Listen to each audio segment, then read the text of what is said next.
off the right side the whole time, very consistently. Like 2 or 3 mils. And yeah, you put them all on the spot about that big. My misses at 1,000. Yeah.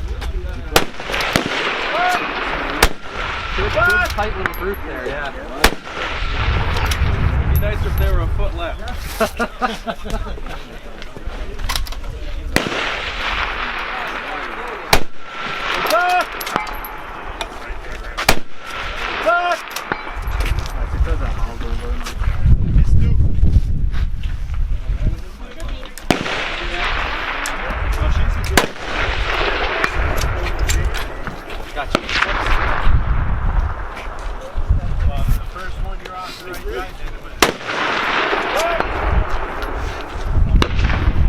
What's up, guys? Billy here from Mad Max and Max Length the Pole again, and this video is going to serve 2 purposes.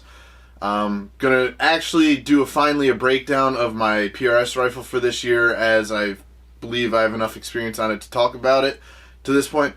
And I'm going to do a quick match breakdown of my first match of the year. It was a pretty big deal for me. It went really well, but before we do that, I got to make sure... say hi to Bronson. If you're not following me on Instagram, do that, at MadMaxGuns, if you want to help out the channel a little more. Patreon.com/MadMaxGuns. Be on the lookout for MaxLengthThePole.com. It is coming, but me and Buddy both work full-time jobs among a bunch of other shit that we do. And it is coming, I promise. And sorry for no action-packed sequence in the beginning of this. I'm not really sorry. There's going to be a ton of B-roll in between of stuff. But...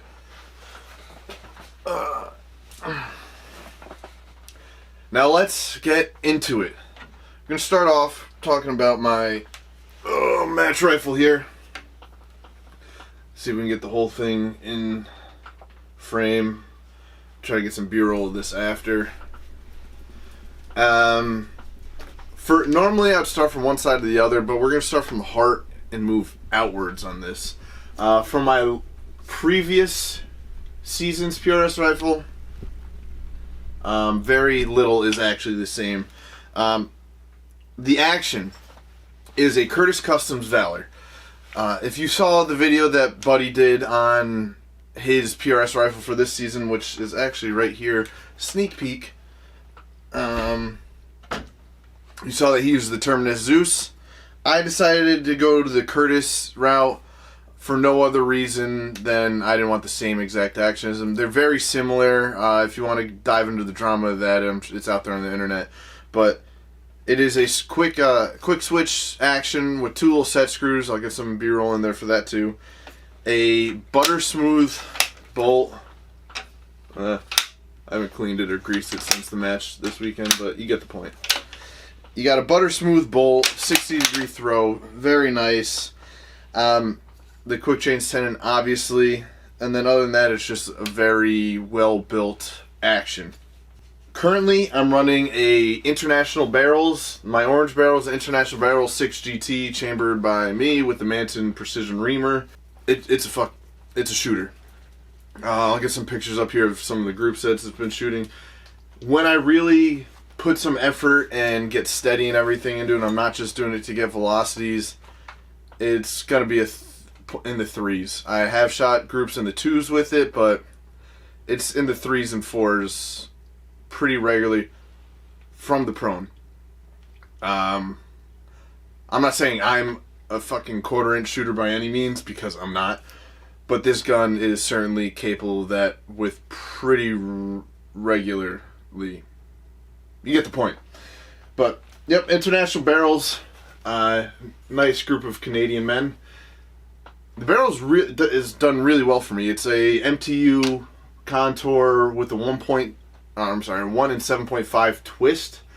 And I've noticed when I shoot guns that are typically come from the factory with 1 in 8 twist, but I'm shooting with this 1.75 twist, I have great results. My first 6.5 Creedmoor that I built did that. I did that. I have currently a 6.5 barrel that is Creedmoor now for this, but I'm gonna cut it up and change it to a 6x47. Doesn't matter. I've had great luck with 7.5 twists. Up front here, we have the MDT competition brake, 6mm. It is tunable. I don't know if it's tunable in the terms of the Cortina brake or tunable for the recoil, because I really had no intentions of actually tuning it, so I haven't even looked into it all. But it has these little screws up top. I'm pretty sure you can move the ports forward and back. I would be lying to you if I was saying that if I knew if it had any effect on accuracy or not, but and then you might be able to see up there that there's these slots and can slide back and forth. Moving forward, oh, quick heads up. As some of you probably would know, as I would assume you should know, that I write for MDT. Any MDT product on this rifle I did not pay for, however I did work for it. So, yeah. And I would not be using it if I didn't think it was the shit, because I have other options available to me. Just so you know, little disclosures there. But, yep, so we got International Barrels, MDT brake. The trigger we have is a golden Trigger Tech Diamond, flat face. I use my curved face trigger from last year on my rimfire rifle, which I will do a video from that. I barely have 200 rounds on the thing, and I just don't feel comfortable talking about it yet. I like it, but that's how you're getting from me for now. So, trigger, chassis, the MDT ACC Elite. A lot of people talk shit about this on the internet because they made a big deal about it. There are little things that they changed that you're going to notice right away, such as this little vibration eater bar thingy. It makes a difference, I swear. It's you can't really like explain it. If you've ever shot a foundation stock and you understand that dead feel to it, this has like a very dead feel to the recoil. The chassis doesn't have any like weird vibrations or anything. You're not getting sound waves like tuning fork stuff moving throughout. It's just a very, and that's it. So that's pretty cool. I like that. Up front here, you got a barrier stop thing for when you're on a barrier, bag stop, whatever you want to call it. It's pretty effective, believe it or not. Other changes that they made is you can adjust how your magazine sits in there. It's tunable. I don't know if you can see it in there, but right here. It's tunable. So like if you're having problems with like your magazine and the bullet not hitting the fucking chamber the way you want it to hit it, and it's just slamming right and like missing the feed ramp, slamming right into the backside of the barrel, you can adjust it up or down to tune it to the round that you're shooting. That's a big deal, especially for like the Dasher boys, the BR boys. I'm shooting GT. I have yet to have an issue. However, when I'm shooting my 223 Ackley Improved barrel, I got to use obviously 223 magazines, and the feed ramp's much smaller because the chamber's much smaller. If that makes sense. I do have to switch it up a little because one, the bolt won't catch the bullet because it's sitting down out of the mag well a little bit too much. It only catch the first one. Everyone after that, I got to hold the mag up in there. And then two, I was having like you got to be holding it just right, or else it won't go into the bolt won't feed correctly into the chamber. Just a side note. But I will be doing a full write-up on my in-depth thoughts on this for the MDT blog. That's why I have it. But I'm a huge fan. I would take this over the MDT ACC Premier any day. Not saying that's a bad chassis, but this is definitely a superior chassis. So if you can get your hands on one, do it. There are a couple things that I don't have on here yet that I plan on doing. Oh, before we get there, this is pretty cool. Toolless adjustment. You just press a button, it goes up and down. When I have to take the bolt out of this makes it much easier. You just press this button here and it'll fall out, or you pull it up. It's kind of hard to do with one hand, but you get the point. When I switch to my 223 barrel, I got to swap the bolt.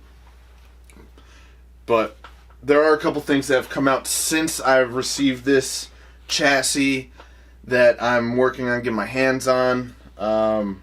The one is the jellies. I forget the actual name of them, but they're dampening jellies. I'm sure that'll make this even more dead feeling. It'll eat up any more vibrations that might be left in there.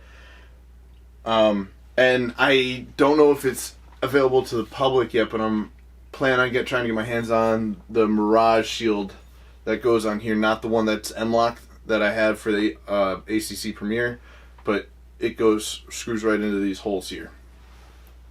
So, yeah, I'm gonna look for that Mirage Shield. Just twofold. It looks cool. Gives you a spot to put your thumb if you want to do like the thumb over board grip, which I don't really do, but I might do one day. Who knows? Got the MDT weights up here, 2 sets. It's plenty. I might be able to fit one more set on here, but this rifle's probably sitting in the 22 pound mark right now, so I don't find it necessary. There's no recoil to it. Baker wings. These have made a major improvement for me shooting rifles off barricades. It gives you, I'll try to get you a view in here, but it gives you a good place to put your thumb on. Like say you're going on a barricade. I used to do the hole on top of the scope thing. Bad for business. Don't do it. I don't know why I did it, but like that's kind of how I started shooting off barricades and whatnot, and it was a bad habit, so I had to break it.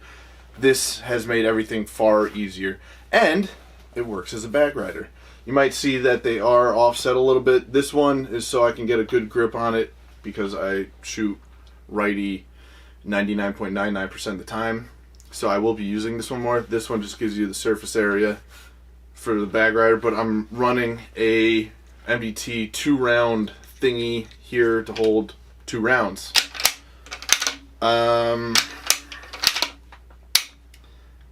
That takes care of the rifle. Scope. I've been saying this for a while that I plan on doing a video on the Razor Gen 3. I think I'm finally ready to do a video on it.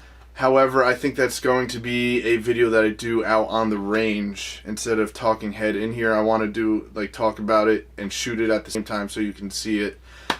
Now, if I had a scope cam, that'd be very convenient. Yeah, I really need to get one of those. They're just really expensive, and I'm not ready to pull the trigger on it. But yes, scope cam video out on the farm with this stuff moving forward. I do love the Razor. I have a Schmidt & Bender 5-25 I thought about using. I chose this over that, so maybe that tells you something. I also chose this over the Mark V 5-25. I really like it. I was very tempted to get a Z comp. They're just so fucking expensive, and there's no way around it. And they're 5-27. This is 6-36. However, on my last match, I don't think I went over 17 power at all. So there's that. But yep, that's the rifle. It's sitting in a one-piece MDT scope mount and on a 20 MOA integrated rail that is part of the Curtis Valor. Tripod that I'm using right now is the Skypod Lightweight. There's a ton of adjustment in here. Love the Skypod. I love Skypod. However, I believe I'm going to try to move on to a normal Skypod, not the lightweight. It is I would like the PRS model. It's a hair shorter on here, and the adjustment's nearly the same. It's just not lightweight. But as I've said in the past, weight is not a bad thing on a PRS rifle. So, yep, Skypod. If you haven't tried one, yes, they are expensive. They are worth it. They are so nice to use. Like, you're here, and then if you want to get really low, that's so low where you can't even use a bag. And then if you want that wide base, that's like normal height. And then if you want to go like kind of high, you can do this. Or you could do this, and that's like normal height for a pretty decent sized bag. And then if you want to get crazy, you could do this. Options. Now if you want to get really crazy, they got the triple pull. you can shoot standing up. But yes, that is the rifle. Big fan of it. I'll do a little quick change for you on here. I'll actually insert that here.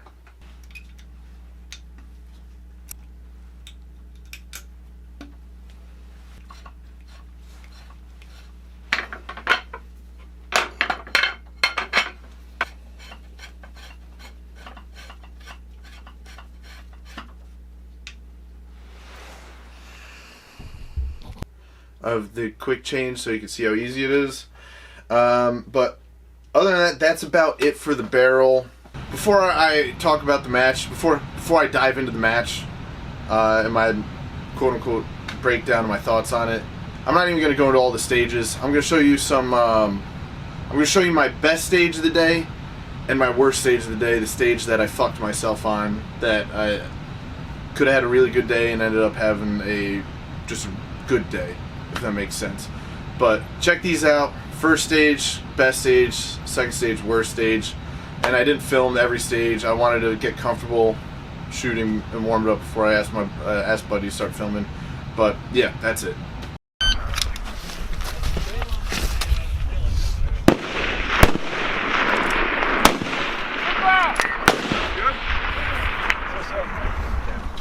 Brother, I gave you one. Yeah, it's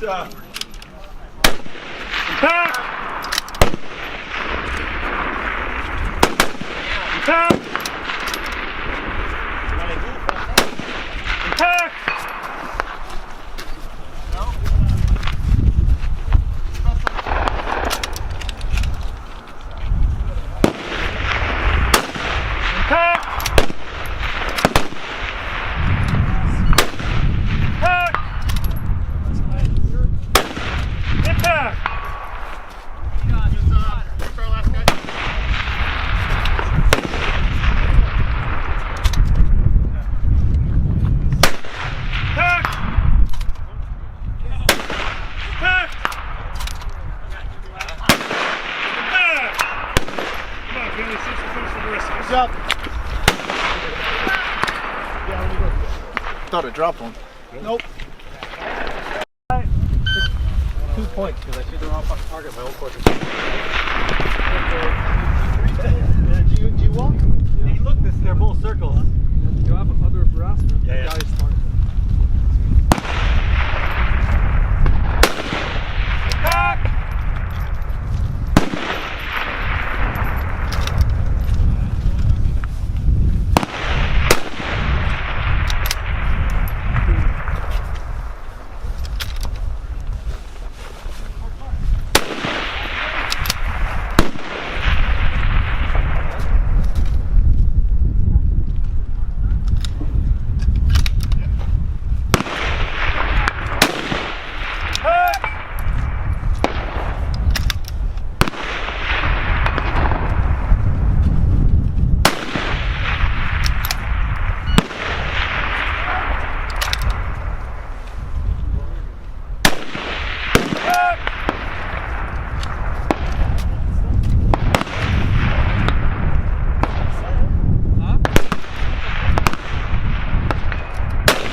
No dice.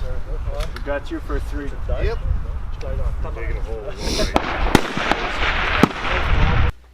Now I'm going to do a quick match breakdown. Typically last year, I started out really bad. I think I came in pretty cocky from my first season. I was like, oh, I shot a season. I did all sorts of shooting in between seasons. I'm going to do really good this year. And I shit the bed for the first couple matches. With no excuse except for me being cocky about it. But yeah, so I ended up just being pretty cocky about the beginning of the season. I started taking notes, listening to people that were better shooters than me, and applying stuff that I learned throughout the season. And by the finale, I I was in the top 20%, so that's pretty cool.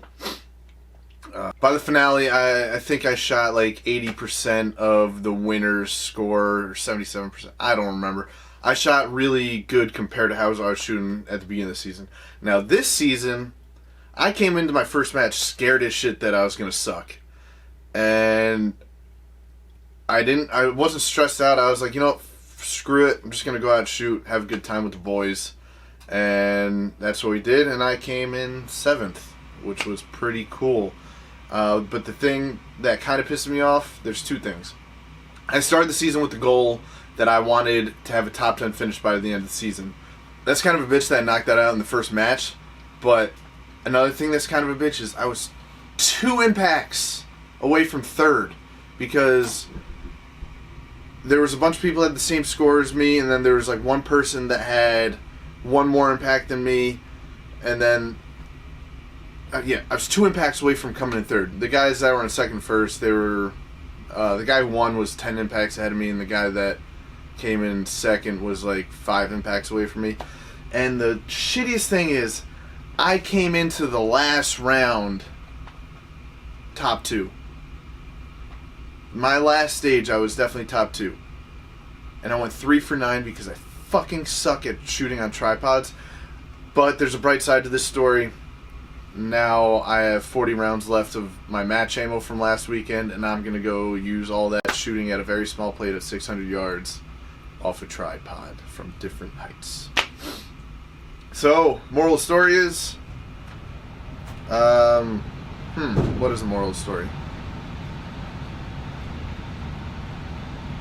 It's a good question. Figure out what will make you better and do it.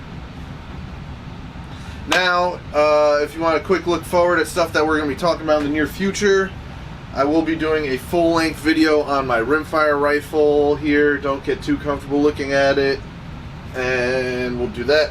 Buddy will be doing a full breakdown on his PRS rifle. Don't get too comfortable looking at it. Here it is. Boop, boop, boop, boop. I might do a quick little rundown of my current Coyote rig. Some of you may recognize it. But yeah, so I might do a quick rundown of my current Coyote rig. This will be changing completely into 2 separate rifles in the near future. So don't hold your breath on that if I run out of stuff to talk about. I'm still working on this. It's coming. I'm putting a lot of thought into this. Spoiler if you've made it this far into the video. The article on this and the accompanying video will be the official launch of maxlengthofpole.com. So keep your eye on that. But it's coming, I promise. And then I don't even know if I'm going to do a video on this. I did a short on it, and I don't have that much ammo left for it. Oh boy. We have... Fuck, it's heavy. A big ass single shot bulky boy.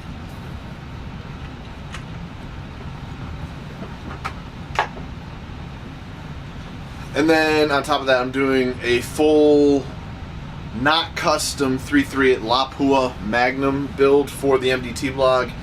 Once the rifle's done and I got the low development done and I shoot it, I'll do a quick video of a breakdown of everything I did, my experience with it, a little sprinkle some dust on it or something. But now's that time of the video. If you like the video, make sure you hit the thumbs up. If you got any questions about this rifle, drop them in the comments. If you think it looks dumb, drop that in the comments too. Give me your hate. Thumbs downs actually count as interactions, which helps the algorithm, so whatever. But questions, comments, concerns in the comments. Hit me up on my DMs if you have anything that needs a more nuanced answer. And yeah, hope you liked the video. If not, as always, eat a dick.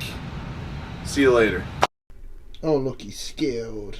He's a scared little dog. He doesn't like to wane.